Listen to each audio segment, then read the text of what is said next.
kind of jabbed my finger down on the table in front of him. And I said, "That's not BS." I cursed in that moment.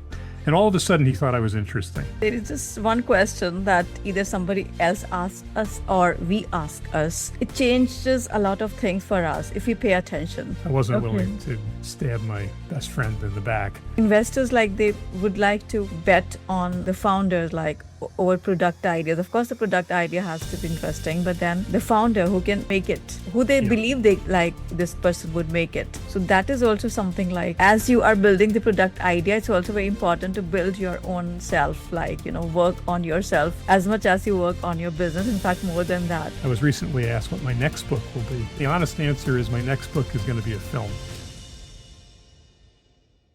Big dreams don't come quietly. They demand risk. They demand fire. They demand transformation.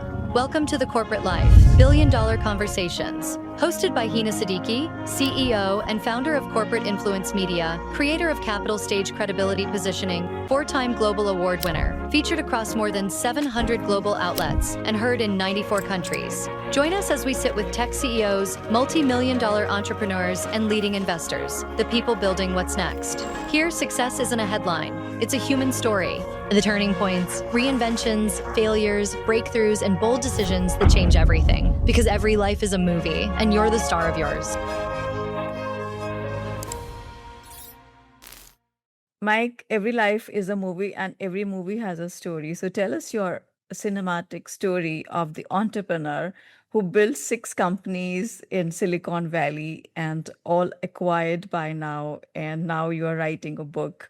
In fact, the book is already out, I guess. It is. It came out a couple weeks ago. Yeah. So I'm excited to hear your story. So really, my story starts outside of Silicon Valley. I was a senior in college. I wasn't really sure what I was going to do after graduation. Had an opportunity to interview for a job. I wasn't well prepared for the interview. It was with a management consulting firm called McKinsey and Company. And the first 15 minutes of the interview went terribly. The person I was interviewing me, I think, was bored and tired of having interviewed people for 2 straight days. And he asked me then a key question. He said, "What are your life goals?" And because he wasn't asking about my business goals or my professional goals, I gave an answer that I think he found unexpected. I talked about my interest in traveling and living in different places and eventually getting married and having a family and so on. It gave me a very strange look. And this was the pivotal moment. I leaned forward and I kind of jabbed my finger down on the table in front of him.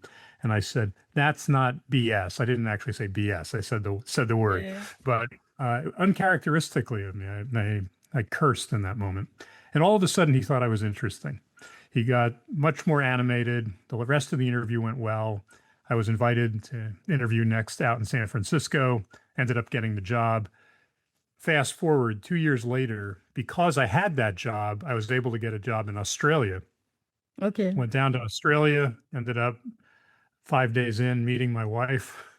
And if you really look at my life now, who I'm married to, who my kids are, all of it goes back to that interview where I cursed. And even the fact that when I went out to the San Francisco office of that firm after I got the job, I spent most of that year consulting at Apple. Okay. And that was where I really decided I wanted to be in Silicon Valley. So in some sense, that was the key moment. It was a cinematic moment that defined the rest of my life. Interesting. This is really interesting. I believe that there is just one question that either somebody else asks us or we ask us. It changes a lot of things for us if we pay attention.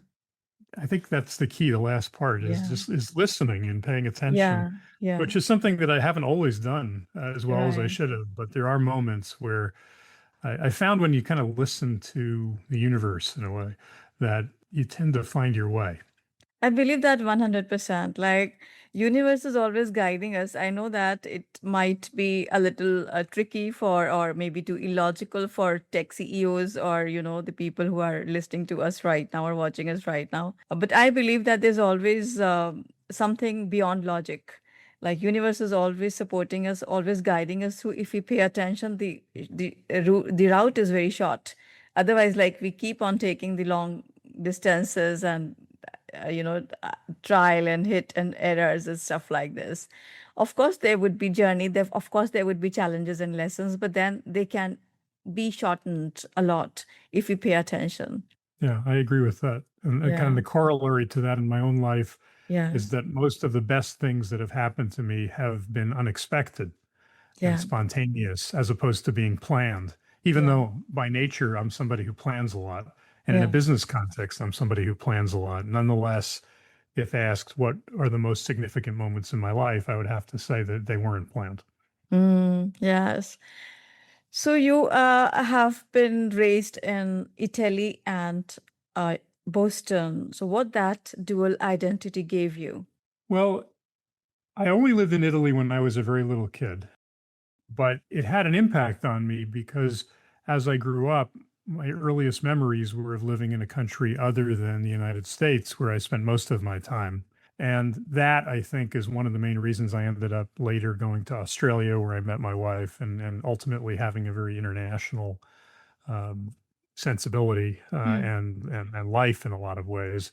It's because those earliest memories were of living in Italy. Other than Boston, I also moved a lot when I was little. I lived in Boston, I lived in New York, I lived in California. Every few years, the family would move. I think sometimes when people experience that when they're older, they decide that they don't want to move at all. Mm. Whereas I, I've I embraced it. I like going to different places. I like trying different things, and I like Mm. thinking of new ideas. And all of that was reinforced by an upbringing where we were moving a lot. Yeah. So every country has a culture, right? So maybe you were too small, that's fine. But then I think that these were the formative years. And when you grasp something in those formative years, that stays with you for a longer time. What do you think about that? Are you still do you still think that you are an Italian somewhere? Well, my DNA test suggests that I am a little bit actually, but generally, I don't think of myself that way.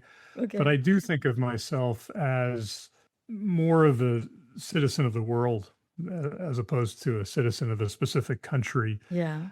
And I think one of the biggest things I learned from the earliest age was that people are all the same. Yeah. There are different cultures, different customs, and so on, but fundamentally, we're all the same. Yeah. Emotions are always the same wherever you go in the world. Yeah, exactly. People have the same kind of emotions, yeah. We all Yeah, have fears, we all have goals, we all have vision, we all have challenges, and we feel a certain way. We all want love and growth and a lot of things in common. So it's common for every person in this entire world. I Yeah. So completely agree. I completely agree with that. 100%. so tell me about your first company. How did you build that in Silicon Valley, and how was that journey like? I had wanted to become a full-time entrepreneur for quite a long time, Mm-hmm. but it took a while, and it was complicated by the fact that I went to Australia, met my wife, and Yeah. we needed to logistically figure out how to be in the same place.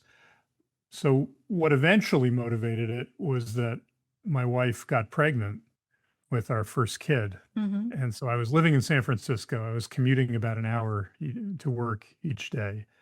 I was trying to do entrepreneurial things on the side, and I was on the verge of becoming a parent. And what I realized was I couldn't do everything.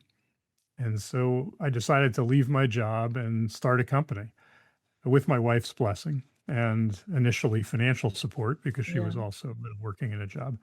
And that was where it got started. The specific idea emerged out of some of the things that I was experiencing in my job. I was working for Intuit, uh, and what I saw was that they weren't doing very much at the time in small business finance, and the internet was just emerging. And I thought, oh, there's probably an opportunity in internet-based small business financial services. Yeah. And so that was the reason for focusing there. I literally started the company. I co-founded it the same day my wife went into labor with Okay. our son, who's now, as of last month, 30 years Wow. old. So it's a while Yeah. ago now. But it was a real risk-taking exercise and a Yeah. lot of fun. Yeah, of course. So risk taking and a lot of fun. That is the entrepreneurial journey. It's like every time a new challenge. Yeah. Yeah. So why did you decide you would like this company to be acquired? Well, in that specific case, it ended up being about a 10-year odyssey. What we initially started the business doing ended up shifting into something different. So initially it was small business financial services generally, ended up realizing that the better opportunity was just in small business lending. And then ultimately, after raising a lot of money and getting a lot of attention, we weren't able to get the microeconomics of the business to work as well as we hoped. So we had to pivot it again. And that was the story. For 9 or 10 years, we pivoted and pivoted and pivoted, kept changing the model. So eventually, after about 10 years, I didn't see a way to build a big company out of it, but we had built an interesting business Mm-hmm. and it made sense to sell it. And we also had venture capital investors that didn't want to just try to build it forever. They were interested in getting a return. Yeah. So it made sense to sell it, and that's how it came about. Right, right. So how difficult or easy was it to raise your first funding? That's a great question because it was almost very easy, and then it Mm-hmm. turned out to be very difficult. So it was almost very easy because I was introduced to somebody early on in the process who really liked what we were doing and introduced us to a variety of other angel investors who were also interested. Mm-hmm. But the person who had made this introduction, I talk about this in my book, he had very specific ideas about who should run the company. Okay. And we had designated my co-founder as the CEO initially. And this investor didn't think that was a good idea, and he didn't particularly like my co-founder. There was a meeting where the investor left unhappy. And so in the end, he basically told me that he would only invest and only recommend that others invest if my co-founder, who also happened to be my best friend, Okay. were kicked out of the company Mm-hmm. and I became the CEO. And I said no to that. I wasn't Okay. willing to, stab my best friend in the back. Yeah. And so the upshot of that was that for a couple of years, we weren't able to raise money. Okay. So somewhat my choice, but I wasn't willing to raise money on any terms. I had certain, I would say, ethical requirements, and I was willing to wait if necessary to do what I thought was right. Right. So with that, I am getting this thought that in today's world as well, like where there are lots of AI startups and other startups as well. So investors they would like to bet on the founders over product ideas. Of course, the product idea has to be interesting, but then the founder who can make it, who they Yeah. believe this person would make it. So that is also something as you are building the product idea, it's also very important to build your own self, work on yourself as much as you work on your business. In fact, more than that, so that you become that person the investors can bet on you. Yeah, I think that's true. Although sometimes investors are fairly close-minded Yeah, about yeah, what yeah. I know, what they yes. regard as acceptable. Right. In this specific case, had the Of investor course. said, had he said to me, Yeah. respectfully, I think you would be the better CEO. Why don't you become the CEO? We would have done it.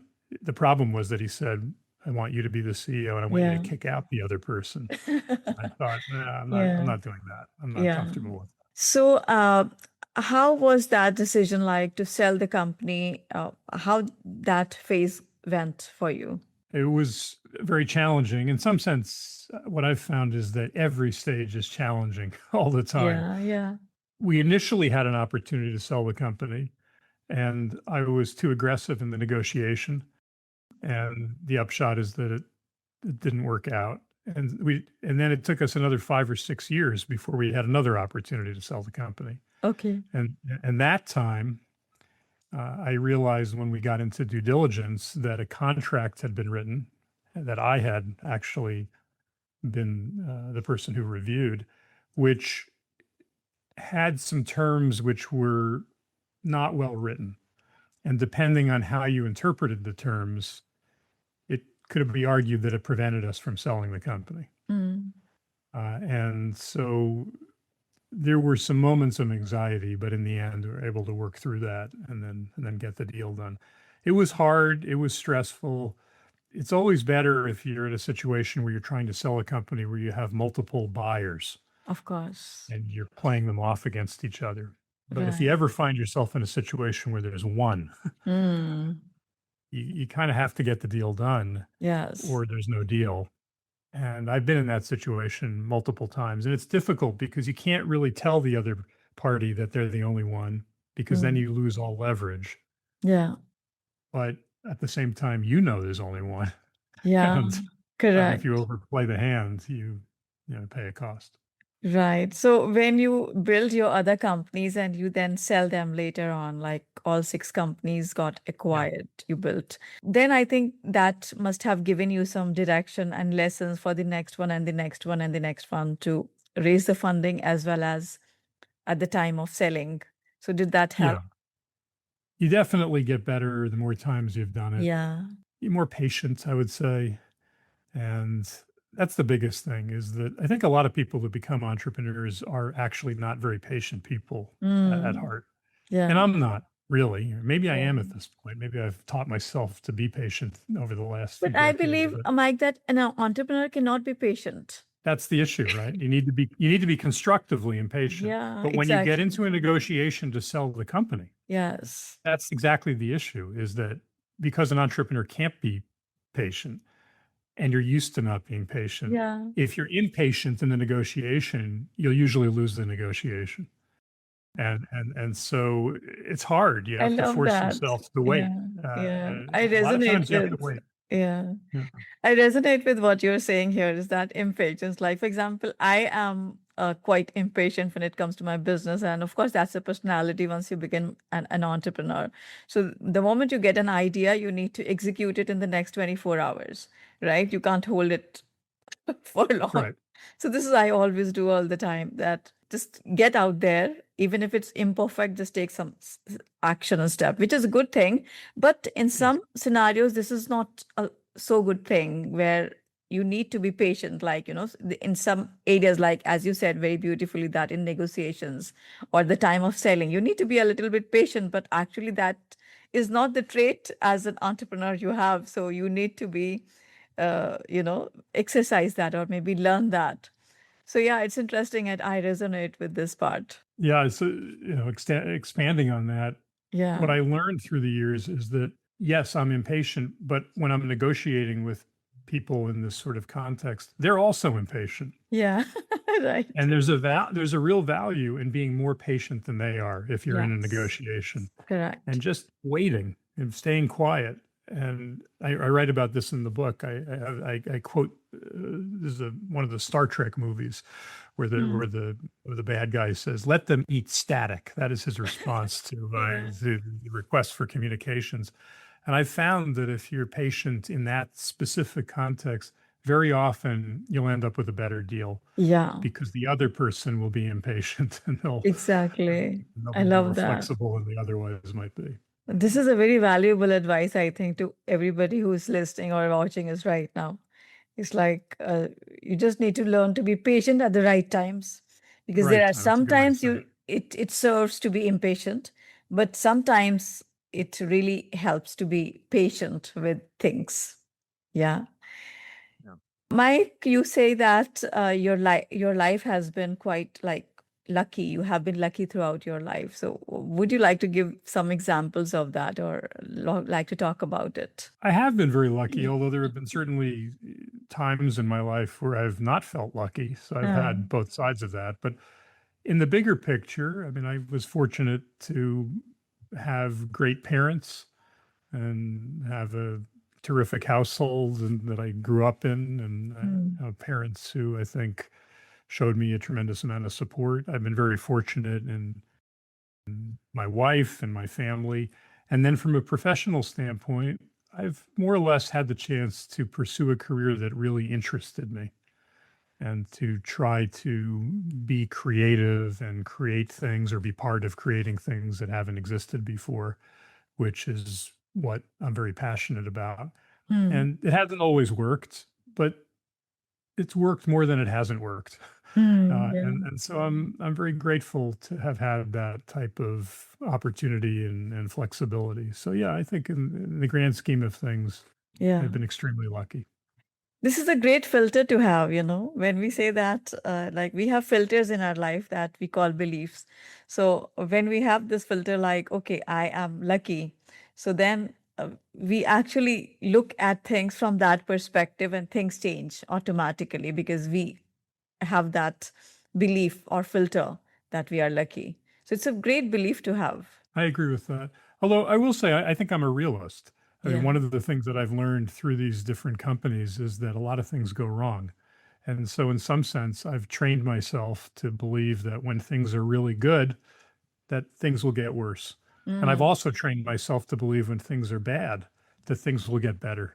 Yeah. So I, Yeah. Yeah. um, I try to stay very level certainly in my entrepreneurial life, because it's the best way to cope with the ups and downs that inevitably Yeah. arise.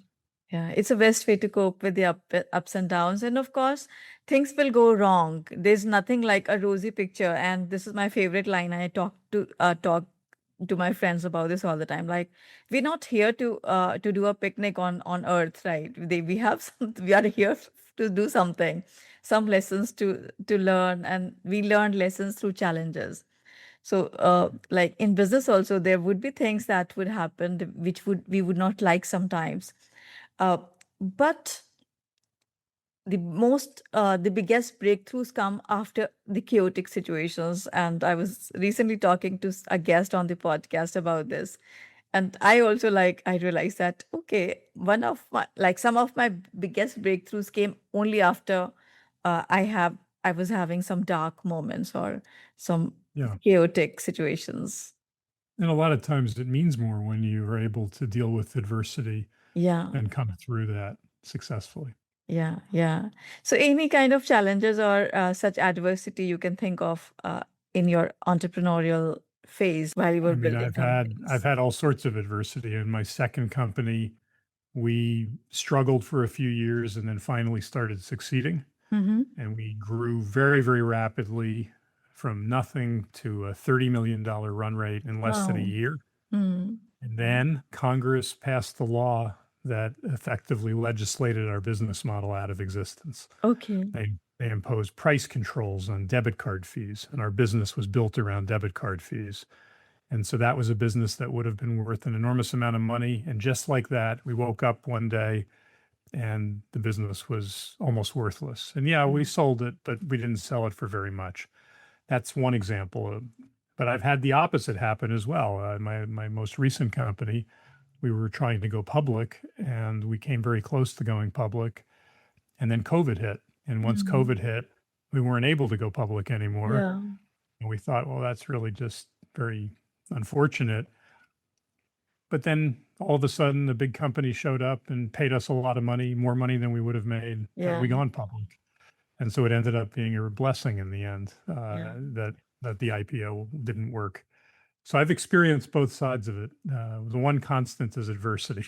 And Right. so, Right. sometimes things work out better than other times. In the long run, I think if you stick to it and keep working and keep adapting, things tend to work out well in the end.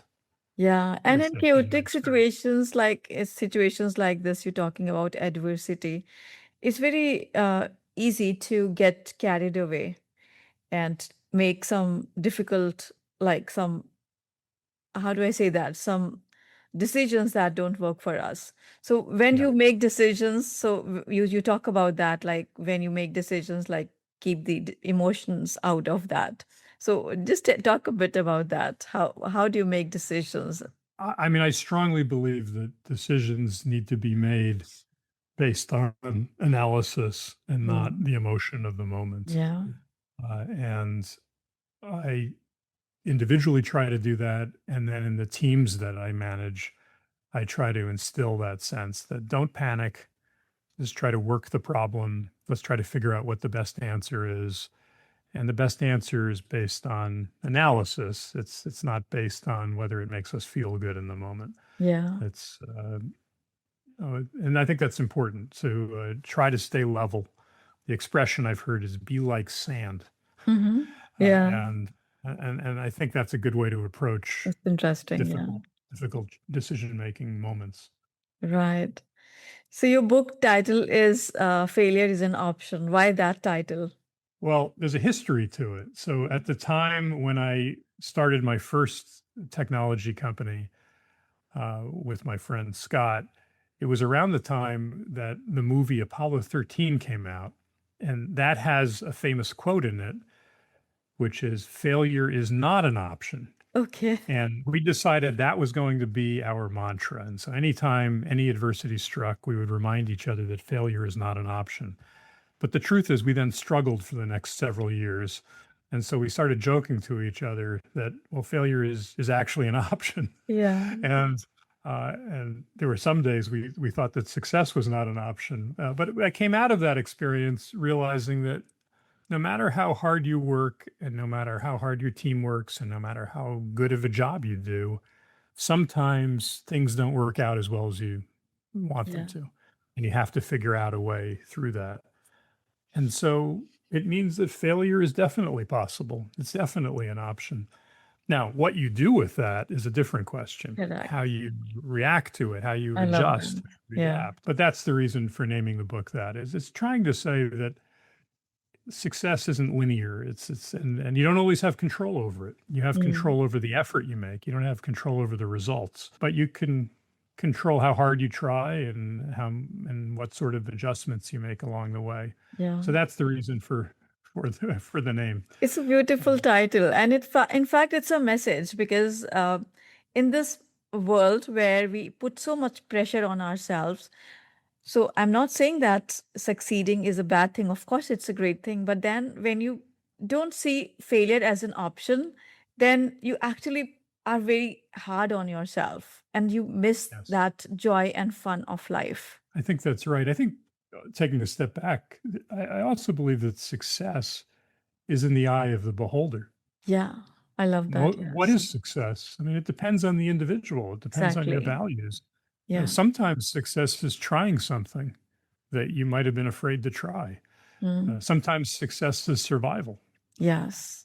We live in a society where often success is defined just in terms of financial success or fame, Mm. but I think that's too limited a definition. Yeah. And I think that I prefer the idea that we each individually figure out how we define success, what it means to Right. us. Right. I think it's a better way to live, and I think it's a healthier way to live. Exactly. For me, it is freedom. So when I get freedom in my life, like to do what I want to do, for example, I want to, of course, it's not like I'm not living 100% up to it. Like if I want to take a vacation, sometimes I'm not able to do that. But for me, the definition of success is having that absolute freedom. Whatever you want to do in your life, you can do it despite what people would think, what society would say, Yeah. when you are just being yourself. Of course, you don't have to harm anybody, but then just be yourself, be your authentic self, and don't judge yourself for that. Yeah, that resonates with me quite a bit. Yeah, yeah. Get ready for the ultimate challenge, this or that. Choose fast, trust your instincts, and let's go. Right. So now I would like to play a game with you. It's called This or That, and this is my favorite game. I play this with every guest on the show. I would give you two choices. You just need to pick one. This tells us about your personality in a very specific way. So that's why we do that. So are you ready? I am ready. Mike, 6 companies or one defining one? 6 companies. Failure that teaches or success that doesn't? Failure that teaches us. Silicon Valley or Italy? Silicon Valley. The CEO who admits they don't know or the one who always has an answer? The CEO who admits they don't know. Write the book or live the story? Live the story. Luck or skill, honestly? Luck. Strategy or psychology, which actually runs a company?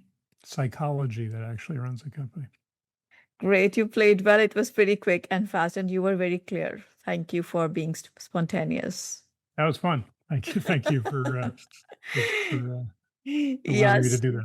Yes, Mike, every life is a movie, and we are the star of yours. This is the theme of the show. So, as your life is a movie, what is the title of that movie? I would say unexpected consequences. Would you like to speak a bit about that? I think that I the best things that have happened to me in my life are things that I didn't plan, Mm-hmm. and I've learned to embrace that. When I was a kid, I was very much about planning. I would set goals. I would try to achieve those specific goals. And coming back to our discussion about success, I regarded myself as successful when I achieved the goals I had defined. Yeah. But the reality is, when I look back at my life now, the best things are things that were not defined by me. Mm. There were things that just happened, and Yeah. I listened, and I'm glad I listened. That's the way that's the way I perceive it now. I would add one other thing is that I wrote this book, Failure is an Option. I was recently asked what my next book will be. Yeah. The honest answer is my next book is going to be a film. Oh, So I really really? like the fact that you're focused on the cinematic view of Interesting. life, Yeah. because that really resonates with me, and that type of storytelling, I think, is Yeah. something that really appeals to me. Exactly, you're right. So, as before we end this, I also would like to talk a bit about the storytelling in the entrepreneurial journey, because Yeah. we need to tell a story to the investors, to the team, to the world about the product, about ourselves. And when you are great at that, when you can project the right kind of story at the right time, this also builds a lot of success that can change the game for you. What do you think about it? Oh, I agree. One of the things I mentioned in the book is I think Yeah. the role of CEO has three different pieces. The one piece is what everyone thinks the role is, which is business strategy and Mm. operations. The second piece is being a psychologist, Yeah, because you have a team of people and you exactly. try to motivate them. But the third piece is storytelling. It's Mm. all about telling stories. And It I don't is. think of that as fictitious stories, or fictional Of stories. I course, mean, yeah. authentic, real stories. But Yeah, you're trying always to explain to people what you're doing, why you're doing it, what the opportunity is, what the potential is. And that's customers, that's prospective employees, that's existing employees, that's potential investors. I mean, the list goes on and on. yeah, In yeah. every case, you're telling a story. And so if you can tell stories that are compelling, you're likely to do much better. And Absolutely. I've really taken that to heart as the years have Yeah, progressed. And right. it informed how I wrote this book. The book is all about storytelling. Yeah. And it's 44 stories effectively Okay. based on my life, each of Right. which illustrates a theme. But the through line is that in every case, I'm telling a story. Yeah, this is interesting. And I'm sure this must be a very valuable book because what you are talking here is the real uh, things like real ingredients that make a successful business.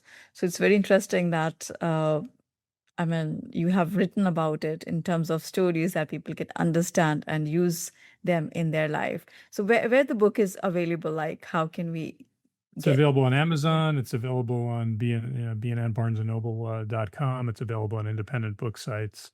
I Okay. also have a website, failure-is-an-option.com. Okay. Yeah. Right.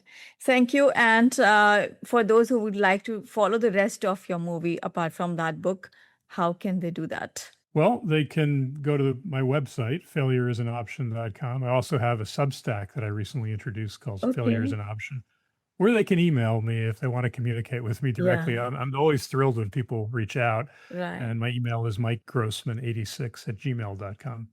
Right. Thank you, Mike. It was a wonderful, wonderful conversation. I think one of the best conversations I have had on this show. I really enjoyed and I really resonate what you talk about. Thank you for your time. Thank you. It's an absolute pleasure. This is The Corporate Life. More stories, more insight, more truth. Until the next episode, stay curious. Don't forget to subscribe.